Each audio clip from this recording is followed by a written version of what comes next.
Hey guys, and welcome to this video.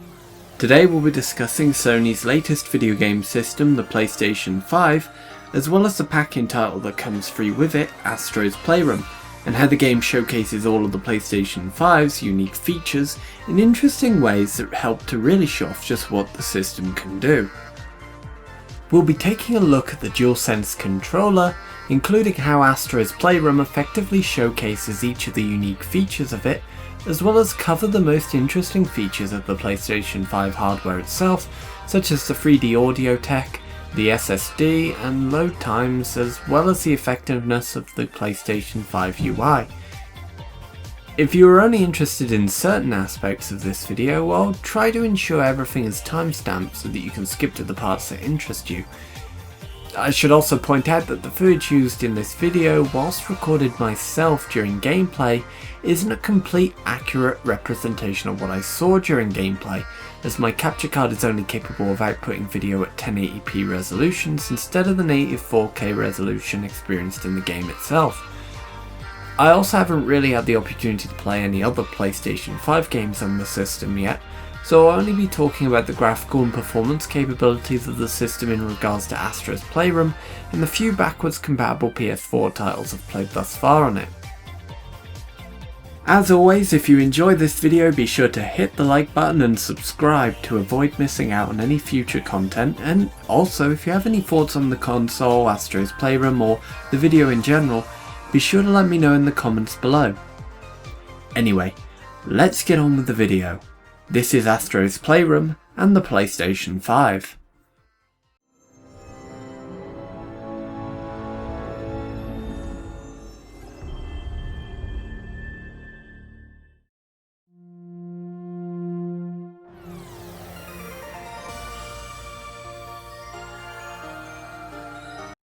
First off, let's talk about Astro's Playroom. It's a free game that comes pre-installed on your PlayStation 5 when you first start it up, and as such for a lot of people it will probably be their first experience with a PlayStation 5 game. It was developed by Team Asobi and is a pseudo-sequel to Astrobot Rescue Mission, the PlayStation VR exclusive platformer where you took control of Astrobot and led him through several levels that made use of the PlayStation VR's capabilities in interesting and well implemented ways. It's generally considered by many to be one of the greatest VR games, and I myself really enjoyed it when I played through it myself, so I can see why. Astro's Playroom, however, is not a VR title and instead is used as a showpiece for the PlayStation 5 hardware, even going so far as to set the game within the PlayStation 5 itself, with each world themed around different aspects of the PlayStation 5 hardware, such as the cooling systems, the GPU, the SSD, and so on. What makes Astro's Playroom so interesting though is that it's also designed as a loving retrospective of the history of the PlayStation brand as well, as the core collectibles that can be found throughout the game are various pieces of PlayStation hardware, from all the different iterations of consoles to the accessories that released for them, which can all be observed and interacted with. Other collectibles include puzzle pieces that once collected are added to a giant mural in the game's treasure room that represents an artistic timeline of PlayStation's history. The homages to PlayStation's history don't end with just the collectibles however, as dotted throughout each level in the game are various Astrobots dressed up to look and act like various characters synonymous with the PlayStation brand, such as Solid Snake from Metal Gear Solid, Kratos from God of War, and so on. One of the biggest appeals to the game is seeing all the various cameos and homages as you trek through each area in the game. The game itself is also actually really fun, with excellent yet simple controls that make use of the DualSense Controller, as well as showcase all the different aspects of the controller in a way that makes one curious about how they could be implemented in the future. Astrobot himself doesn't have a large skill set, with his core abilities being a jump and a hover, as well as a standard spin attack, a longer charged up spin attack, and the ability to grab certain objects and enemies. Some levels also allow Astrobot to use weapons such as a Gatling gun or bow and arrow, which are used to deal with obstacles and enemies that get in your way as you attempt full completion. Some levels are also gimmick based, forcing Astrobot into an animal costume which requires the player to make use of some of the DualSense Controller's key features, such as the touchpad or the adaptive triggers to progress. These sections thankfully are well designed though and showcase the DualSense controller's capabilities quite well,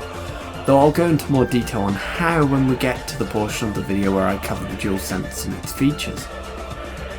Astro's Playroom isn't a particularly long game, with a full completion run including the Platinum trophy for it only taking about 4 to 6 hours to complete.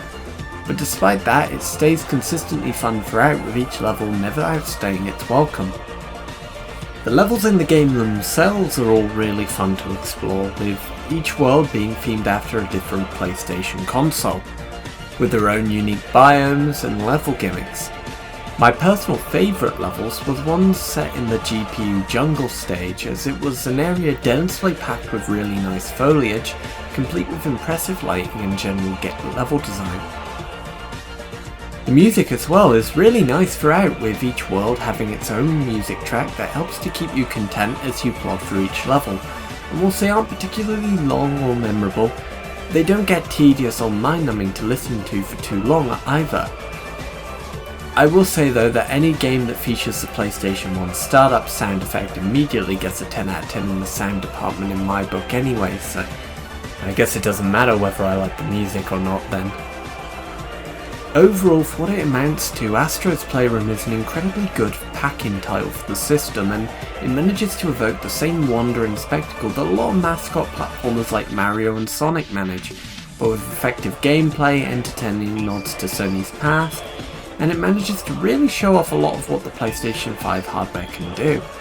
Since it's free with the system, I don't have to tell you it's worth buying, but I will say that it's definitely worth playing. You'll be able to 100% complete it within only a few hours, and the entire experience is a joy from beginning to end, and if you're like me, you'll love all the cameos and references to PlayStation's past, so there really is no reason to avoid playing it.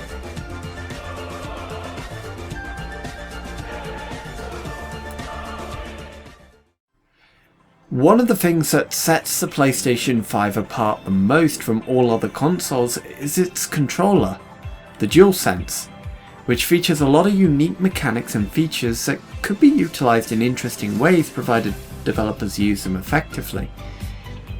Firstly, in terms of the ergonomics and aesthetical design, this controller is an absolute joy to hold and look at. For example, the analog sticks are textured a lot better than with the PS4's DualShock 4, so your thumbs won't slip off as easy, which is an issue I had with both the DualShock 3 and 4, so it's nice to see that they've learnt from their mistakes with this one. The back of the controller is also textured, allowing for a stronger and more comfy grip, as well as to make the haptic feedback capability of the controller feel more effective. The battery life of the controller is slightly better than the DualShock 4 as well, though this controller does use a USB-C connection, allowing for a faster recharge time than the previous controller, which is a huge improvement.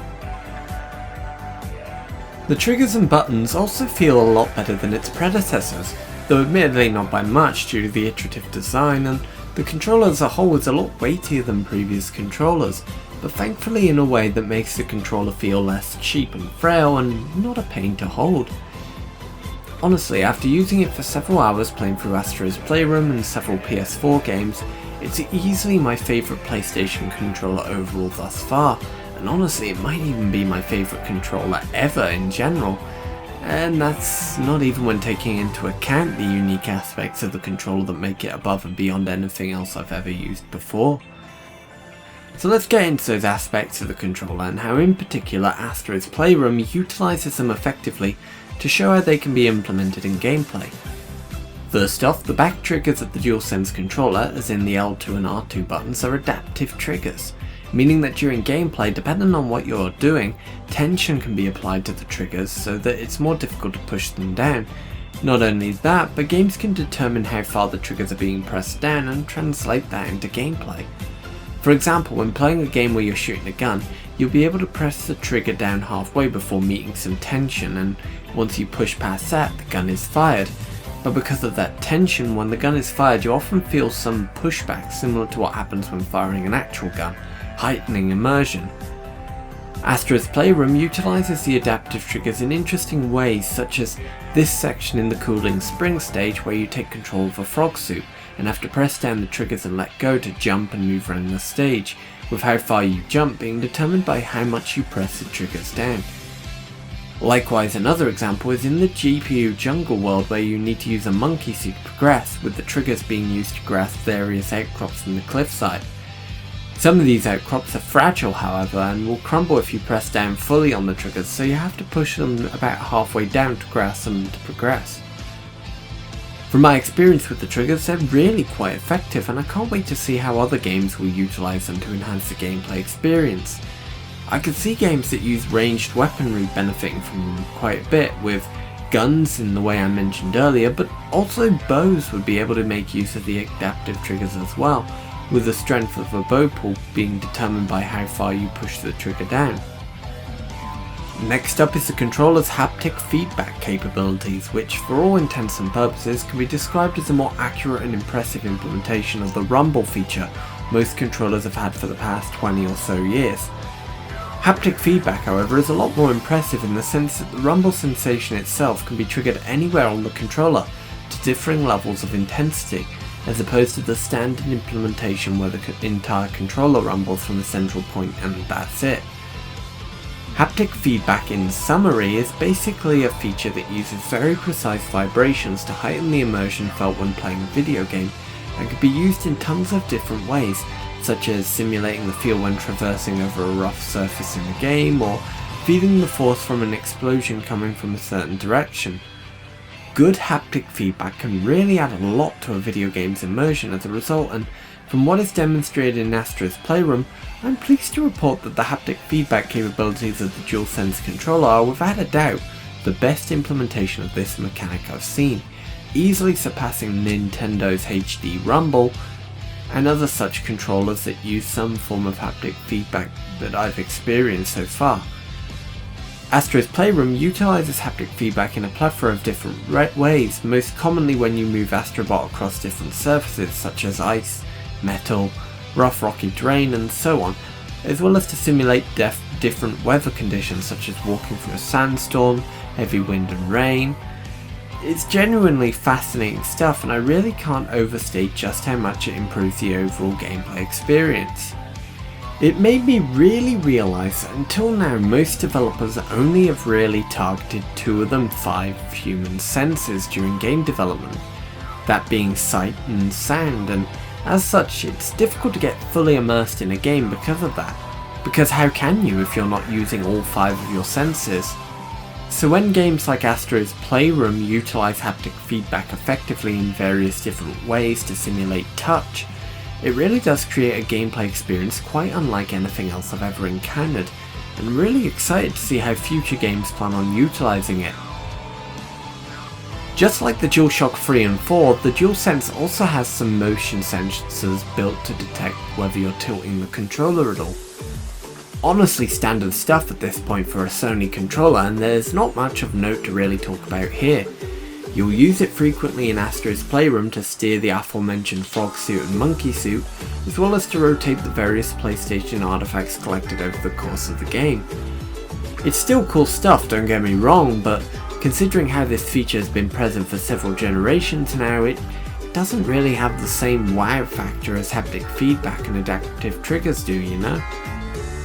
The DualSense also has a touchpad on it similar to the DualShock 4, probably to ensure that the DualSense can be used with backwards compatible PS4 games. Honestly, not much to really know about this either. It wasn't a particularly well utilised aspect of the DualShock 4 anyway, in my opinion, and I doubt many developers are going to use it effectively on the DualSense either. Astro's Playroom uses it decently for the most part though, most notably in this one level where you have to control a ball by rubbing your finger across the touchpad in different directions, with a press of the pad acting as the ball's brakes. Finally, in terms of unique features of the DualSense that are showcased in Astro's Playroom, there is a microphone built into the controller. This is used in Astro's Playroom in sections such as this one in the cooling spring stage, where you have to blow into the controller's mic to cause a propeller to start moving the platform you're standing on. Honestly, I'm not sure if it's just my controller or my lungs are just pathetic, but I had a hard time blowing into the microphone to get this working, as you can possibly see in the footage. So in that regard, it's probably the weakest part of the controller. Overall though, I'd say the DualSense Controller is absolutely incredible, with the way it utilises haptic feedback and its adaptive triggers in particular feeling like potential game changers when it comes to creating unique and immersive gameplay experiences. The controller itself feels incredible to hold and use as well, and whilst there are some fairly lackluster features such as the microphone and touchpad, they don't really take anything away from the controller itself. I will say that Astro's Playroom does a great job at showcasing each of the DualSense's various different features in interesting ways, and I genuinely can't wait to see how other games in the future plan on utilising the controller to create unique experiences that can't be found elsewhere. The PlayStation 5 is a significantly more powerful system than its predecessors, meaning that both the graphical fidelity as well as performance of games on the system should be significantly improved from what they were on the PlayStation 4. And from all the footage seen in trailers and through gameplay videos such as for games like Demon's Souls and Spider-Man Miles Morales, it's really quite easy to see that improvement. My experiences with the system, as I mentioned earlier though, have mostly just been limited to Astro's Playroom and some of the PS4 titles I've been attempting to finish before moving on to the next generation of games, so I'll be constraining myself from talking about other PlayStation 5 games in this video, as I'll be talking about those games' graphics and performance when I get around to reviewing them separately anyway. So first let's talk about how Astro's Playroom looks and performs on PlayStation 5, as for a lot of people it'll be the first game they try on the system, and as such it really needs to be the one that can show off the benefits of the console. So in terms of resolution, the game outputs at a native 4K resolution, and on a large 4K TV it's really quite impressive. Admittedly, when it comes to the actual art assets used in Astro's Playroom itself, a lot of them are fairly simple in design, but are also deceptively high quality at the same time. The various collectible PlayStation memorabilia that can be obtained over the course of the game and looked at are incredibly good recreations of the original hardware, and the lighting used throughout the game really makes them look almost photorealistic at times. The lighting in general is definitely one of the best parts of the game's visual style, as it really makes the game look quite incredible, far and beyond anything on PlayStation 4. For example, the foliage in this scene here and the way light bounces off each blade of grass is really quite a spectacle. The use of heavy particle effects as well is very impressive, though you probably won't be able to tell through this video because YouTube's compression murders any scene with high particle counts. In particular, this scene where you're running for a thunderstorm with various weather effects billowing in the background was a really quite impressive level to me. The texture and model details are also incredibly good, not just with the static PlayStation collectibles. All of the various locations in Astro's Playroom are full of high density and quality foliage, well textured and modelled cliff sides, and lively and well animated character models. The water doesn't look half bad either, which is always nice to see, especially in smaller budget games like this. In terms of performance, there's really not much to say, and in this case, it's a very good thing. Astro's Playroom runs at an almost 100% stable 60 frames per second, with no noticeable dips, at least from what I saw during my time playing through the game, even when there were lots of moving objects and particle effects on screen. When it comes to backwards compatibility, the PlayStation 5 is only compatible with PlayStation 4 games, though with PlayStation Now you can stream a ton of PlayStation 3 games provided you have a good enough internet connection. In terms of the quality of the backwards compatibility itself, it primarily depends on the game. If the game has a PlayStation 4 Pro benefits, the PS5 usually runs the game at that level of quality, with the resolution, frame rate and graphical fidelity enhancements that version would bring. Though if a PS4 game has an uncapped frame rate, the PlayStation 5 will almost always run it at a solid consistent 60 frames per second, which is a huge deal if you're a fan of certain games that didn't run well on base PS4 or PS4 Pro. Games that have dynamic resolutions will usually also run at the maximum possible settings that are programmed into the PS4 Pro versions of those games. Overall, from what I've seen thus far with Astro's Playroom, PS4 backwards compatibility, and the footage I've seen of other PS5 games that I've yet to tackle myself, I'd say the PlayStation 5 is overall a very competent system in terms of graphical fidelity and performance. Obviously, since I haven't actually played many PlayStation 5 games in the system yet, that opinion may change for the better or worse in the future, but at the very least I'd like to say I'm quite optimistic about it all. One thing that really intrigued me about the PlayStation 5 when it was announced was its unusual focus on 3D audio and allowing players to experience more immersive audio without requiring expensive hardware such as surround sound systems or high quality speakers. However, interestingly, instead of opting to utilise existing 3D audio technology such as Dolby Atmos, Sony has instead decided that the PlayStation 5 will utilise its own proprietary 3D audio tech, known as the Tempest engine. To briefly summarise what 3D audio is as technology, it basically allows the player to hear sounds as if they were happening around them. For example, if you're in a game and it's heavily raining, you'll hear each individual raindrop as well as your character's footsteps with realistic clarity,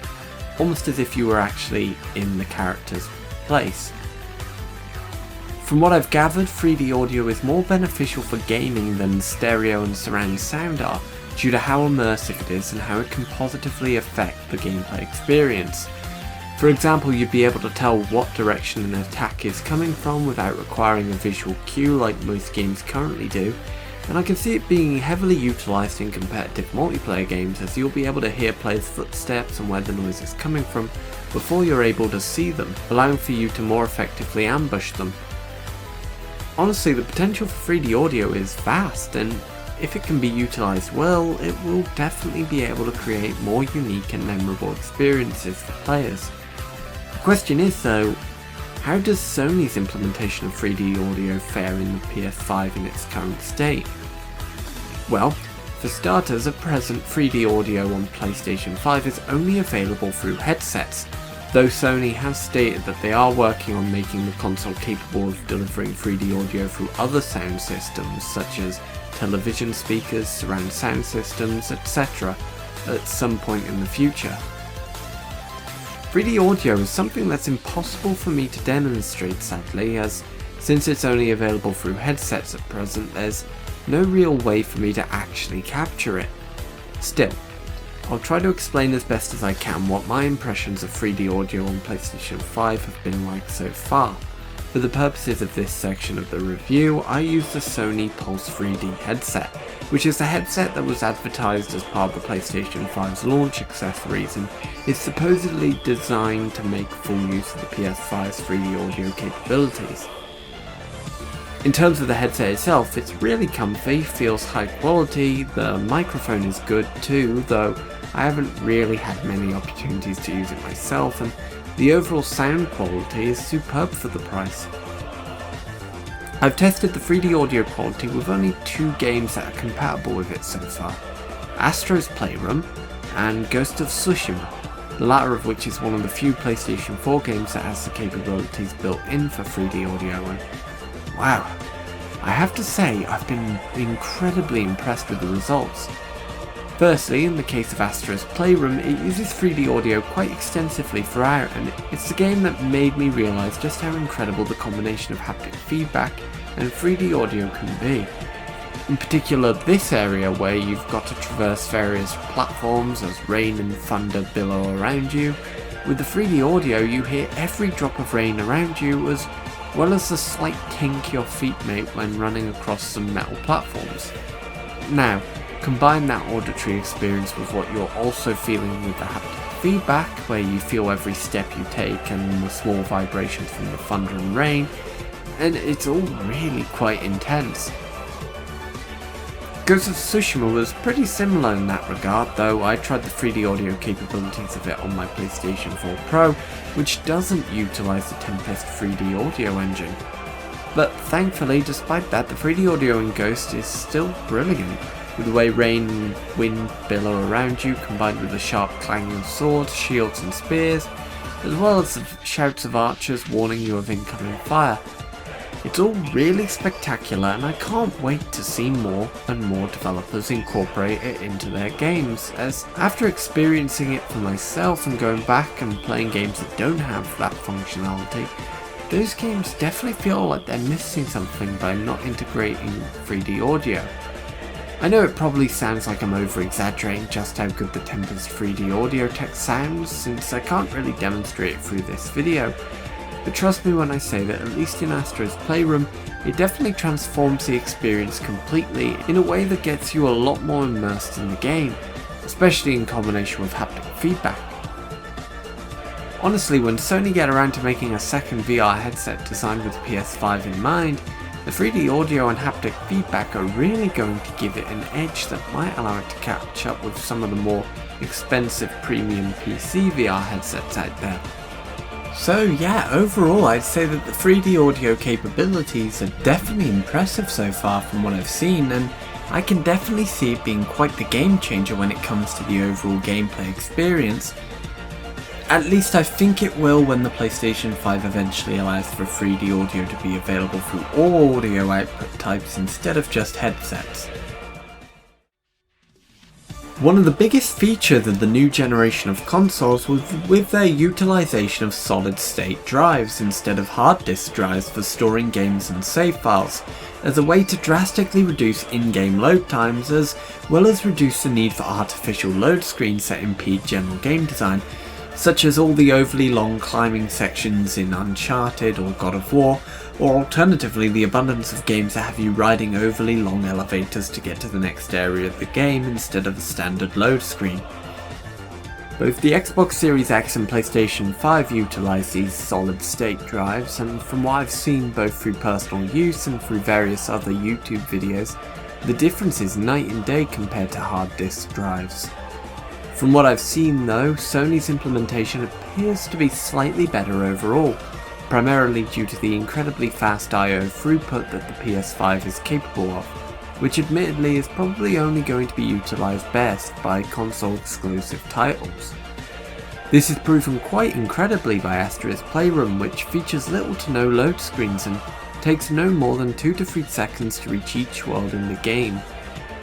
When you're in the hub and you run into a world, you'll have a very brief loading transition as you're taken to that world, and once you're in there you won't see another loading transition until you finish it,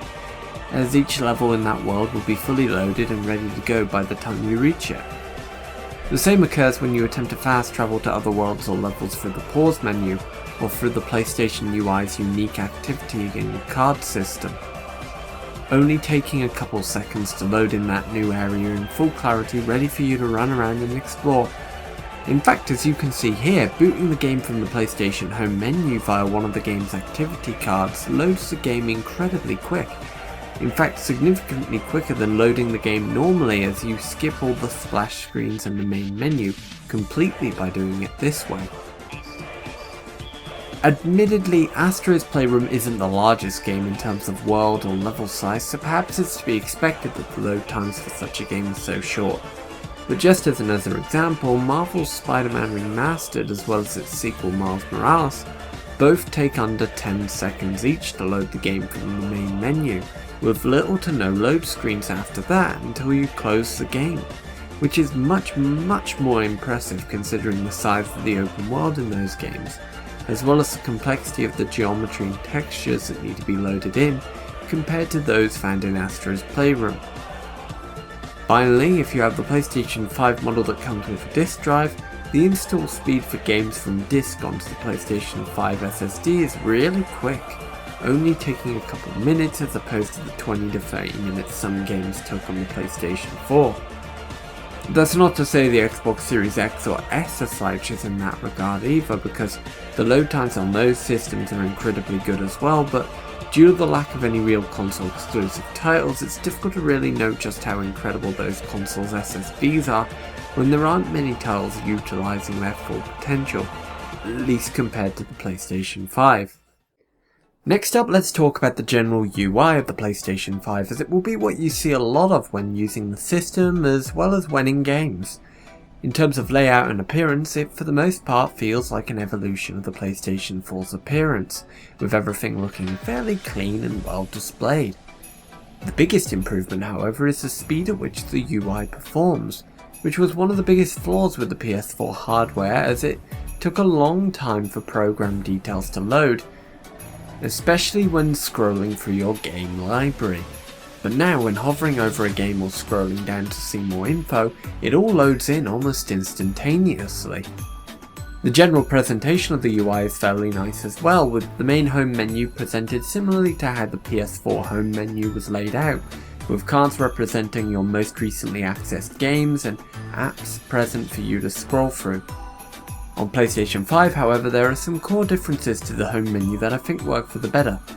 For one, when you scroll over a game, the entire menu changes to reflect the game you've got highlighted, complete with artwork, trophy information, sometimes even playing some music from the game in the background. Secondly, the PlayStation Store is now completely integrated with the home menu now, instead of as a standalone app on PlayStation 4. The store also has undergone a severe design change and loads information a hell of a lot quicker than on PS4. In fact, I might actually use the console store now to purchase games, since the PS4 store was so bad I often would just purchase games or downloadable content through the web browser store instead, because it was significantly quicker and better laid out. But thankfully the PS5 store is a massive improvement on that and loads pretty much instantly. When you're in a game, you can access a more game-specific UI menu by pressing the home button on the DualSense, which will bring up a selection of options as well as showcase various cards called activities that show you a variety of information regarding the game, such as specific level information, trophy information, or any screenshots or videos you've taken in the game. Selecting some of the cards will give you even more information, including video hints for certain objectives or the option to instantly fast travel to the area in the game the card is based around.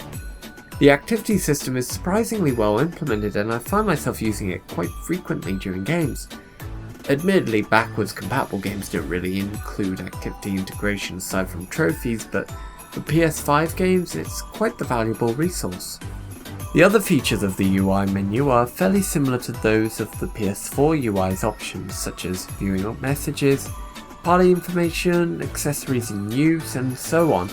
but it all loads a lot quicker and is laid out in a manner that is a lot easier to access, which allows for a gaming experience that aims to keep you in the action much faster and with less interruptions. So in conclusion, my first impressions with the PlayStation 5 are really quite positive. All of the new features to the system are spectacular, from the UI to general performance both in terms of modern gen and previous gen titles. 3D audio in particular is something I'm quite fascinated with and can't wait to see more of. Well, hear more of. The SSD and all the benefits that come with it is incredible too, with the way I can jump into any game almost instantly without needing to wait through arduous load screens. Honestly, it's a real game changer for that alone. The DualSense Controller as well really impressed me, especially with how it was implemented in Astro's Playroom, and I generally think that if it's used properly by games in the future, it could definitely lead to some really interesting experiences.